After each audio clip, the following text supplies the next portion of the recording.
Okay. Today, I want to let you know we're going to talk about chiropractic prevalence. How much are people using us? We're going to talk about JAMA's awful new info on opioids, and we're going to cover some new info on screen time with those kiddos. First, though, here is that silky smooth bumper music.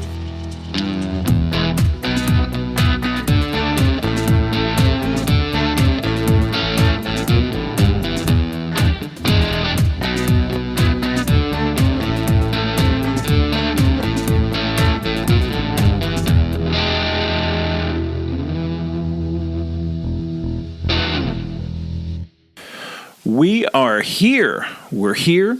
Welcome to the podcast today. I'm Dr. Jeff Williams, and I'm your host for the Chiropractic Forward Podcast. You have stumbled all drunkenly borracho. That's, you were in Texas, right? You know these words for drunk, borracho. You have stumbled right into episode 62. So I got to tell you, we're here to advocate for chiropractic and to give you some awesome information to make your life easier from day to day. We're going to keep you from wasting time through your week by giving you confidence in your recommendations and in your treatments. And this is something I feel confident in guaranteeing you if you listen and stick to it here at the Chiropractic Forward Podcast. Boom. How you like that? Yay!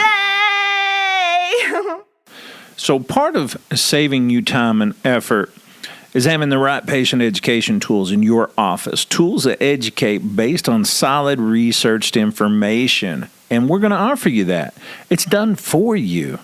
We're taking pre-orders right now for our brand new evidence-informed office brochures available at chiropracticforward.com. Just click on the store link at the top right of the homepage, and you're going to be off and running.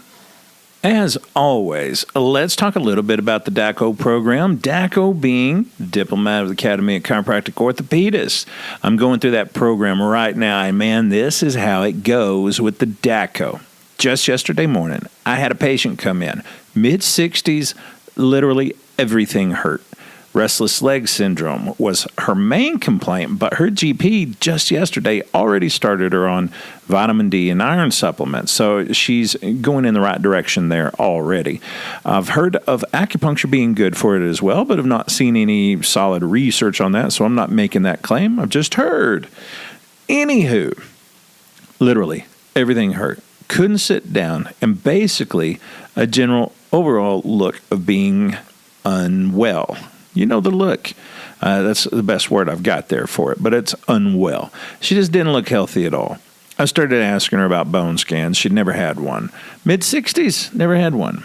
Well, this guy right here just gets a feeling every now and then. And when I get a feeling, people get sent out for more information. I sent her out for a bone scan. And no kidding, that afternoon, I sat down for a class. The next class up, guess what? Yep, diagnosing osteoporosis. Wouldn't you know it? Anyway, had I had this class before the encounter with the new patient, I might not have sent her. I'm not sure, maybe. But it's just funny how in tune with clinical practice these classes really are. Also, as a consequence of the class, I have a quick sheet made up that changes the way I deal with potential osteoporosis patients from here on out. Forever and ever, amen. So far, not a lot of blowback on my recent episode where I was covering my thoughts on faith-based practices. And sometimes I'm mouthy, right? I mean, I get it. Who the hell cares what I have to say? I don't know who cares, honestly. But we're growing and growing. So at least some of you identify with my way of thinking. I'm religious, and I think that's what makes me feel like I can be credible in critiquing certain things religious. If that makes sense at all, it makes sense to me. I just have a hard time with management companies coaching their impressionable doctors on how to use the Bible to manipulate scared patients that are looking for answers. And when I think about it, it still makes my pee hot. But I'm glad most of you guys agree with me on this deal. Anyway, it turns out that you guys agree with me, and that makes me like you even more. Before you know it, we're all going to be besties and share milkshakes with 2 straws and all of that mumbo jumbo, going for long walks on the beaches, But I'm glad you're here with me today as we dive into the information I have for you this week. Let's do it. Here we go. I want to start with one that had some conclusions that I really found surprising and sort of encouraging, kind of. This new paper from the Journal of Alternative and Complementary Medicine, published January 18th, 2019, so very recent, was authored by Stephanie Taylor, Patricia Herman, Nell Marshall, and colleagues, and it was titled Use of Complementary and Integrated Health, a retrospective analysis of U.S. veterans with chronic musculoskeletal pain nationally. Due to time constraints on me personally, I didn't go beyond the abstract here, so freaking sue me, okay? I'll have it cited in the show notes at chiropracticforward.com, so all you got to do is go over there, you dive into it, because you're such an overachiever and you've got too much time on your hands, so that must be nice. I don't even know what I'm saying. Here's why they did it. The authors say that little is known regarding the use of complementary and integrative health therapies for chronic pain in the VA system, which is the nation's largest integrated healthcare system. And in my personal experience here, I can echo this paper's sentiment that the VA is on the forefront of the movement away from opioids and toward alternative healthcare. They researched this paper over 2 years for the use of 9 types of alternative therapies. Those therapies included meditation, yoga, acupuncture, chiropractic, guided imagery, biofeedback, tai chi, massage, and hypnosis. You want to know what they found? Well, let me tell you. 27% of younger veterans with chronic musculoskeletal pain use alternative healthcare. You knew it'd be the younger people. The most used was meditation at 15%. 15%. And I really found that surprising. Meditation means, slowing down, sitting still, relaxing, all that good stuff. And in this day and age, I just have a hard time seeing that as being the most prevalent form of alternative healthcare. We're busy these days, right? We all think we're so busy. For us chiropractors, a lot of us really are too busy to stop and meditate. I don't want to be so busy I can't stop and meditate because I've heard it's amazing. But, I may just be taking my own personal experience here and assuming everyone else on the planet is just like me. And, of course, we know that's not true. Still, meditation was the most prevalent in this study. Yoga was next at 7%. Again, I guess I haven't really realized how popular yoga is getting these days, but I know the VA is pushing it, so that may be what's playing a part in it. Coming in third place, we have acupuncture. Once again, it's surprising to me, but the VA is directing the recommendations, and in the real world, outside of the VA, acupuncture, I do not believe outpaces chiropractic. I do believe that the VA is seeing acupuncture's use for PTSD and chronic pain, headaches, and stuff like that, and they're responding appropriately. And finally, here comes chiropractic care coasting in fourth place for prevalence. Fourth, we know outside the enclosed ecosystem of the VA, chiropractic care is not less prevalent than yoga, meditation, and acupuncture. At least I don't think it is. But being within the VA, we know that medical doctors, PAs, and nurse practitioners are making these recommendations and referrals. So we still clearly have a lot of work to do, right? But you know what else that means? There's incredible potential and opportunity for us. If the VA is an example of the rest of the allopathic world, we could say that even fewer than 5% of chronics get referred to us from the GPs and orthopedic surgeons. I think that's fair because most of them are unaware of Dr. Christine Gertz's work that was published in JAMA not too long ago. If you're unfamiliar with that, go listen to it's episode 25 of this podcast. In short, she showed how veterans with chiropractic care mixed in with their traditional care had better outcomes overall. And when that came out, that's when we started seeing the referrals from the VA almost immediately. Also, you'll notice that All of the 9 therapies tracked here were on the list of first-line therapies that came from the updated recommendations by the American College of Physicians back in February of 2016. So I guess my point on the paper here is that the medical world, or at least the VA part of it, is paying attention to research, regardless of whether it goes against their previously held biases. They are absolutely trying to reverse this opioid epidemic, and we have a lot of work to do to gain that trust and get those referrals from them. When they're recommending meditation before chiropractic care for chronic pain, then there's a ton of room for us to shine. So, go shine it up, all you shiny, happy people out there. Yay! On to item numero dos, number 2 for our non-Spanish speaking population out there. Now, this one is discouraging and, well, it's awful if I'm being honest. This one's from JAMA called Prevention of Prescription Opioids Misuse and Projected Overdose Deaths in the United States. It was published in February 1st of 2019 and authored by, ready? Here we go. Here's my Harry Carey moment.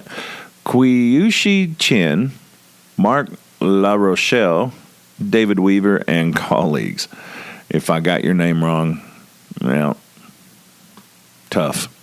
Here's why they did it. In JAMA, they always start with the question being answered here, and the authors wanted to answer this one. What is the projected effect of lowering incident non-medical prescription opioid use on the future trajectory of the opioid overdose crisis in the U.S.? Well, we're going to just cut to the chase on this one, and we're going to leave a bunch of the details out, but here's why. The reason is because I don't want us getting bogged down in the details and methods and all that stuff. I want you to be able to retain just a few numbers without being distracted by the rest of the minutia. You like that word? I know you like that word, minutia. You say minutia to the right fellow word nerd, and you may just get yourself a date, folks. It's a powerful word, so take it, use it, enjoy it. I swear I'm undiagnosed ADHD because I just go off on these tangents and I don't understand it. This is ridiculous. I agree. It's absolutely ridiculous. Anyway, here's the deal. Although we as a nation, as a world, now see the issues with opioids, and we're now trying to address the issue, it's not getting better, and it won't get any better according to this paper. Check it out. According to this paper, the annual number of opioid overdose deaths is projected to increase from 33,100 in 2015. Then we know that 72,000 died in 2017. They didn't include this in that paper, by the way. And then they say all the way up to 81,700 deaths will be projected for 2025. They are projecting from 2016 to 2025 to lose a total of approximately 700,400 people to opioid deaths. They say that about 80% of that will be due to illicit opioids. Now, I don't know how the hell they can tell that, but that may be a little bit of a... throw the finger quotes here. Yeah, it's happening, but it's not our fault, right? I think there's some of that BS going on here, but who knows? Now, in this paper, they're assuming that the illegal use of opioids will increase from 61% in 2115 to 80% by 2025. And all I got to say is, I don't know about that. It sounds like some fuzzy math to me, but I'm not a researcher, okay? So, I don't want to, act like I'm the smartest guy in the room, but it just doesn't add up to me. I think their numbers are fuzzy because we know 2015 saw about 36,000 die. But then 2016 saw about 63,000 die, if I remember right. That's roughly double of the year before. Then in 2017, it didn't double, thank God, but we still saw 72,000 die, which was an increase of 9,000 from the year before. I don't know if you're following me, but I know what I'm talking about. So can you see the graph here in your mind? It's not only going up and to the right on this deal, but it's up and to the right like it's climbing Mount Everest. The numbers have harnesses fastened tightly in ropes and expert climbing guides and oxygen masks, and they're going straight up the face, just like the pros. Unbelievable. It is so unbelievable.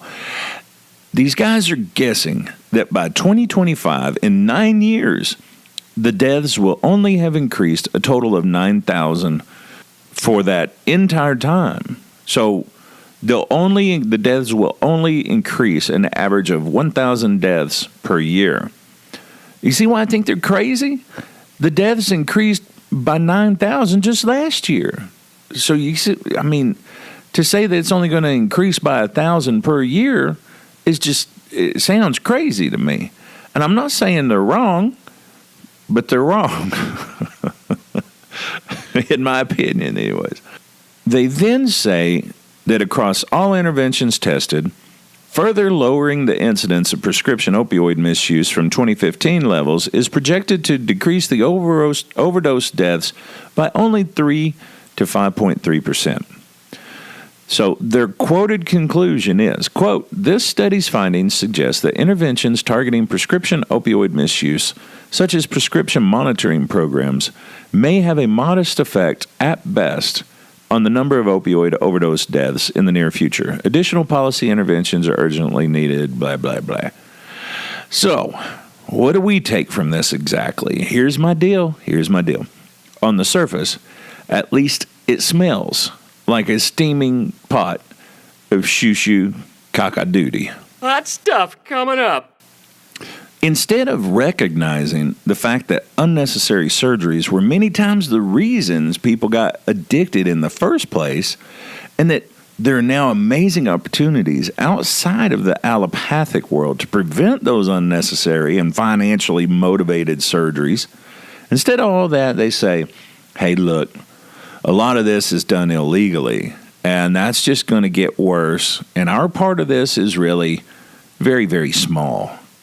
In fact, we can lower the prescriptions of opioids, but it's really not going to do a lot of good. And, in fact, we think we should still be able to prescribe them as much as we are right now. Blah, blah, blah. Poop coming out of the mouth and falling onto the floor. Splat. They are making guesses 9 years in the future about what addict behaviors will be. And I think that's presumptuous, and ultimately I think it's impossible. I just thought it was entertaining and that you all might enjoy this group trying to minimize responsibility or what role they can really play on decreasing opioid use. I could totally be mischaracterizing this, and you know what? They may have the best intentions in mind.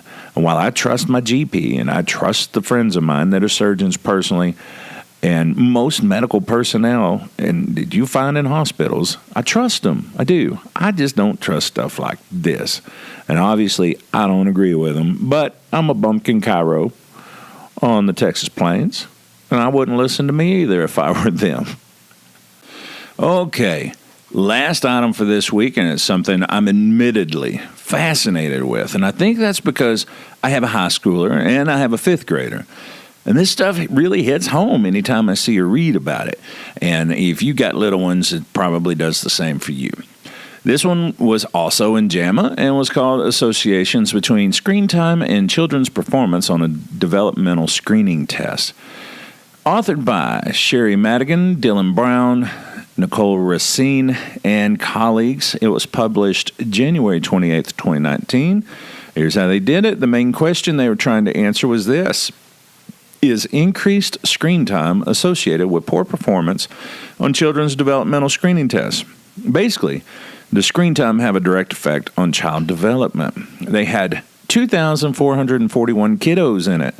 A random intercepts cross-legged panel model revealed that higher levels of screen time at 24 and 36 months were significantly associated with poor performance on developmental screening tests at 36 months and 60 months. So when they wrapped it up in the conclusion, they said, quote, "The results of this study support the directional association between screen time and child development. Recommendations include encouraging family media plans as well as managing screen time to offset the potential consequences of excess use. Yes, it's easy to just hand them a device and hope they're quiet long enough to get a nap in. Guilty as charged. I did it too. I'm no better than anybody else. But turns out, as we may have guessed, if we really thought about it 8 to 9 years ago, when all of this stuff started, this isn't really in the best interest in the long run. So, my message, as it is every single week, I want you to know with absolute certainty that when chiropractic is at its best, you can't beat the risk versus reward ratio. That's because spinal pain is primarily a movement-related pain and typically responds better to movement-related treatment instead of chemical treatments like pills and shots.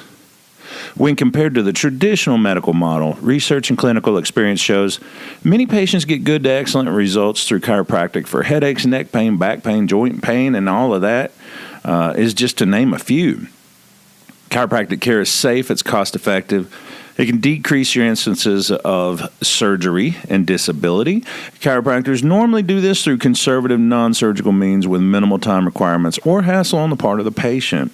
And if the patient develops a preventative mindset going forward from initial recovery, chiropractors can likely keep it that way while raising the general overall level of health of the patient. The key point, if you don't remember another thing that I talked about today, remember this. Patients should have the guarantee of having the best treatment, offering the least harm, and that's chiropractic. Send us an email at dr.williams@chiropracticforward.com. Let us know what you thought of the show. Send us some suggestions for future episodes. Feedback and constructive criticism is a blessing. So are subscribes and excellent reviews on iTunes and other podcast services. Y'all know how this works by now. So help me out, would ya? Help us get this podcast to the top of our industry, and that's how we get the message out. Can't wait to connect with you again next week from the Chiropractic Forward Podcast Flight Deck. This is Dr. Jeff Williams saying upward, onward, and forward.